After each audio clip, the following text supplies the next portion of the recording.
Start. उपसभा अध्यक्ष जी, अंग्रेजी समझने वालों की संख्या 2% से ज़्यादा नहीं है।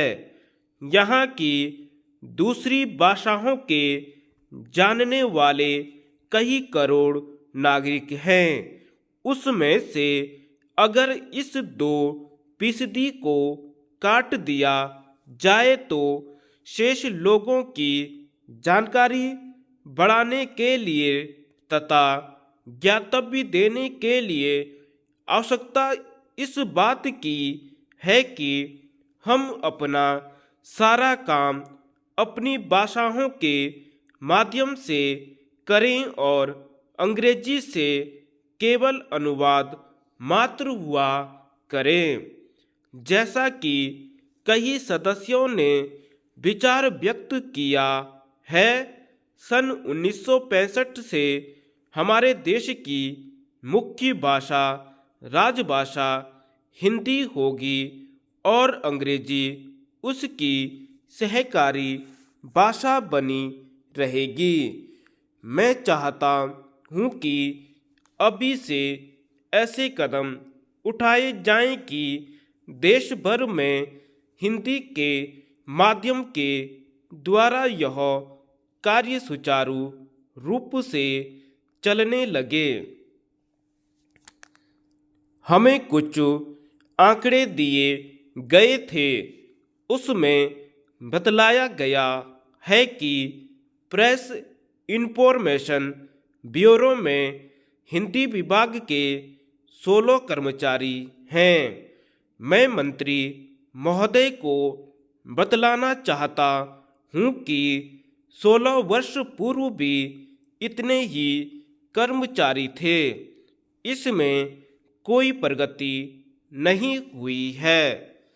उर्दू विभाग में 4 सूचना अधिकारी हैं और हिंदी में केवल 1, जबकि अंग्रेजी में 15-20 सूचना अधिकारी मुकर्रर हैं।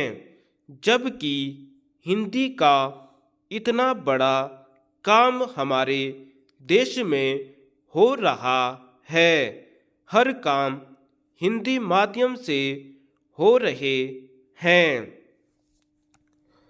अध्यक्ष महोदय, मैं तो आपको बधाई दूंगा कि आपकी लोकसभा में हिंदी के काम में बहुत उन्नति हो रही है और अगले सत्र से हिंदी और अंग्रेजी दोनों में आप साथ साथ अनुवाद दिलाया करेंगे।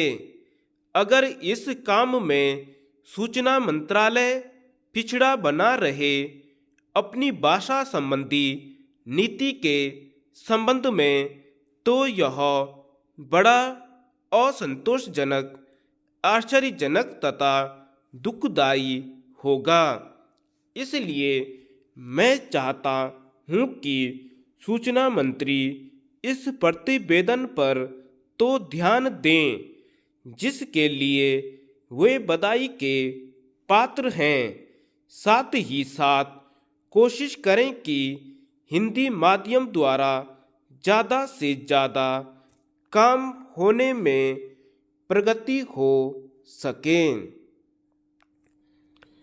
आदरणीय शिक्षा मंत्री महोदय, मैं छात्र संघों के संबंध में अपने कुछ विचार व्यक्त करना चाहता हूँ।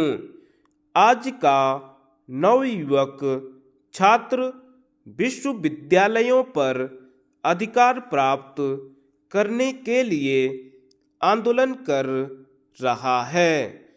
उस समुची शिक्षा पद्धति के ढांचे को बदलने के पक्ष में है और उसकी यह मांग आज की आवश्यकता को देखते हुए समीचीन जान पड़ती है, क्योंकि आज की शिक्षा का जीविका से संबंध छूट सा गया है।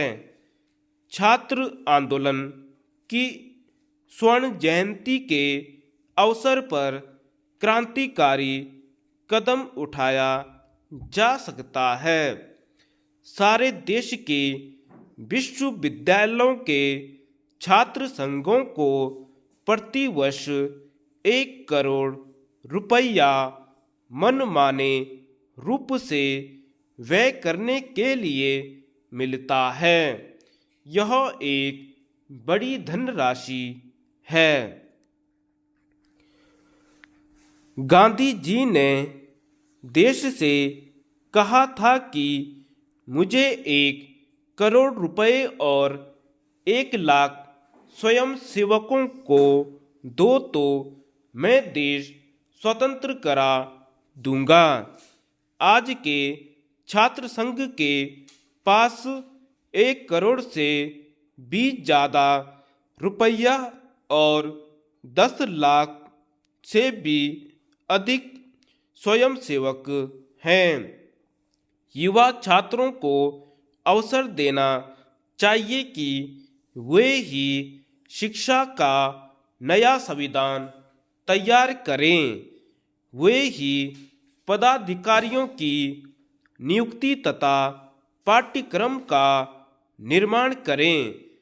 इसके लिए छात्र संघ का अधिवेशन बुलाया जाए, जिसमें उच्च वर्ग, उच्च मध्य वर्ग, मध्य वर्ग, निम्न मध्य वर्ग और निम्न वर्ग के 30 वर्ष से कम आयु के प्रतिनिधि छात्र छात्राओं का उचित प्रतिनिधित्व हो।